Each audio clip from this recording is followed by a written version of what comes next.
Welcome back to Farmer Wants a Wife, Season 4, Episode 4. So, let's take a look at what has happened. 3 new ladies have come to each farmer to add to their groups of wives. And all of them took the bait and chose these ladies. Now, a lot of ladies are leaving while they are at the Maryland Jockey Club. Heather's out. You can tell that Brett is so messed up about it.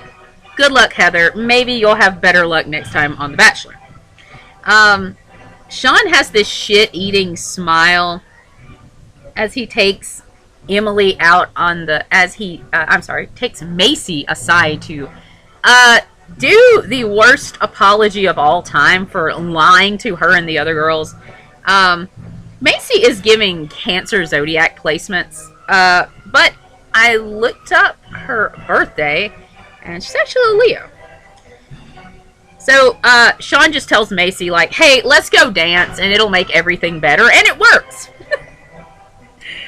You see a whole lot of white people dance moves going on. Sean says he doesn't want to lead the girls on, and I'm like, how's that working out for you, buddy? I just wrote next to Sean's name in my notes in big letters, weaponized stupidity. Just really acting like he doesn't know what the hell's going on when he really much knows what he's doing. So I wrote, who will be exiled? So Brett also acts as Cassie. I guess she caught on to his Professor X mind powers. And then Sean lets go of Allie Beth, and she's in tears, and I said, don't cry over this low-value man, Allie Beth. Again, Macy is really broken up about Allie Beth leaving. Maybe it's just because Macy is a very emotional person with a lot of Cancer Zodiac placements. But I don't know. The way she carries on is definitely more than just my acquaintance I've known for 1 week is leaving. It's giving gay. And again, just the women having more intimate bonds on the show between themselves than they'll ever have with the farmer. I'm sorry, Allie Beth. I liked you a lot. You are precious, girl. I want to go to your hair salon in Georgia and support you because you're a cool person. Also, she showed way more class with Sean than I would have. So there's that. You know what? Let's do the Style Icon Awards while we're playing Pomp and Circumstance. First of all is Emily, honorable mention. Just going around the Maryland Jockey Club racetrack with Sean in a honest-to-God horse blanket. That's pretty great. Also, Stephanie's hat. I was so focused on, like, the silly racehorse hats last episode that I did not give proper mention to Stephanie's incredible, like, pheasant brown velvet cowboy hat. Well done, girl. That thing is really cool. But the Style Icon Award of Farmer Wants a Wife, Season 4, Episode 4 is, and let's have a drum roll, please, Carson on Braden's farm and her giant-ass red Snuggie. I love this thing. It is so iconic for her. Carson, your Snuggie is real, just like your smile is fake.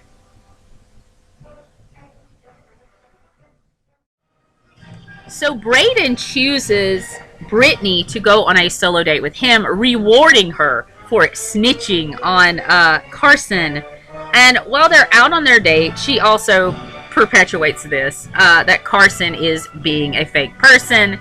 And Carson confronts the other ladies at Braden's home about it. All of them look nervous except for Cameron, who I don't think has ever felt nervous about anything in her life. She's just here to watch the drama and drink her wine. I can't wait. If Carmen's eliminated, I just want her to, like, be eating bread and dump it in her purse and, like, take 2 glasses of wine and tell Braden, well, it was nice knowing you, because Cameron sure as hell doesn't care to be there with him. She's just there for the snacks and the drama.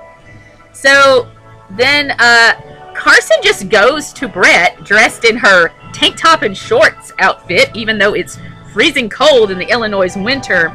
And she just kind of throws in the towel. It is such an anticlimactic ending to this character's arc, because she kept being built up to be like this big dramatic confrontation with Brittany and the other girls, and it just never happens. Again, Carson alludes to this drama with her past in the pageant world, and she never tells us like what it is.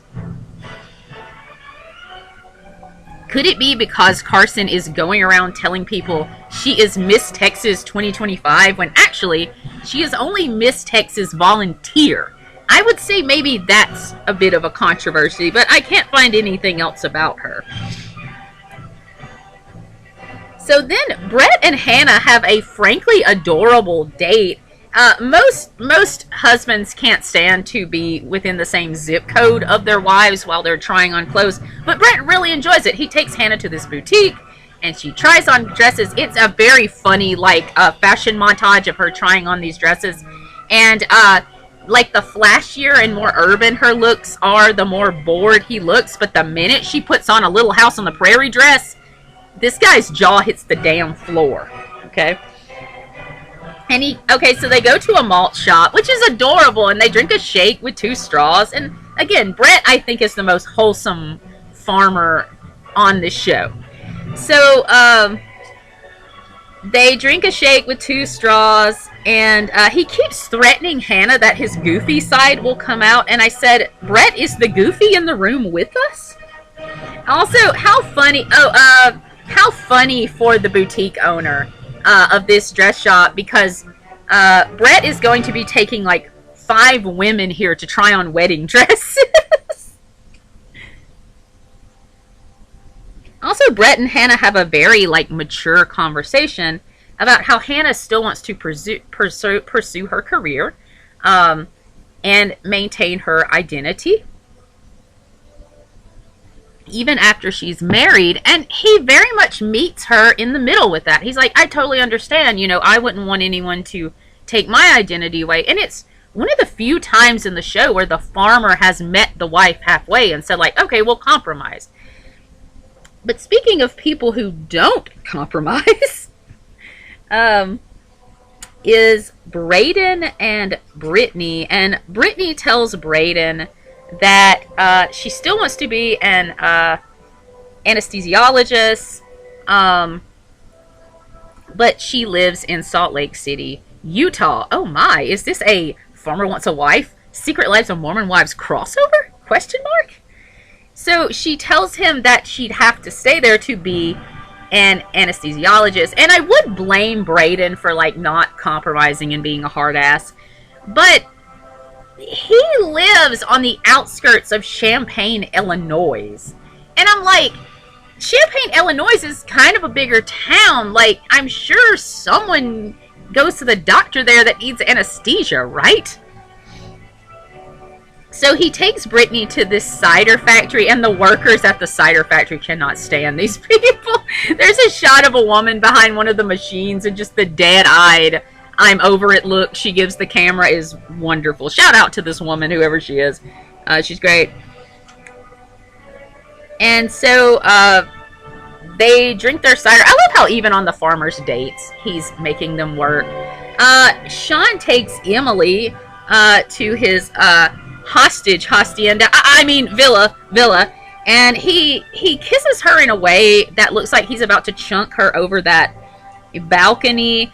The other girls are doing to Emily on Sean's farm what the girls on Braden's farm, or specifically Brittany, did to Carson. They're saying that Emily is being strategic.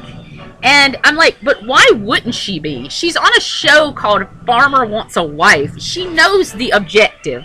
And again, it's like Lauren and Carson. Like, I can't hate them because they're just taking this patriarchal, misogynistic setup and weaponizing it. They're not doing anything worse than what the men are doing.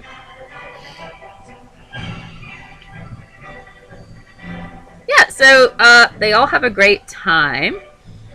And yeah, I think that's about all we have for this episode. Carson's out. That was a super anticlimactic ending, just like Lauren piecing out. And now maybe we're setting up Emily in her giant-ass horse blanket as the villain. But we will see y'all in episode 5, Farmer Wants a Wife, season 4. Y'all have a good one.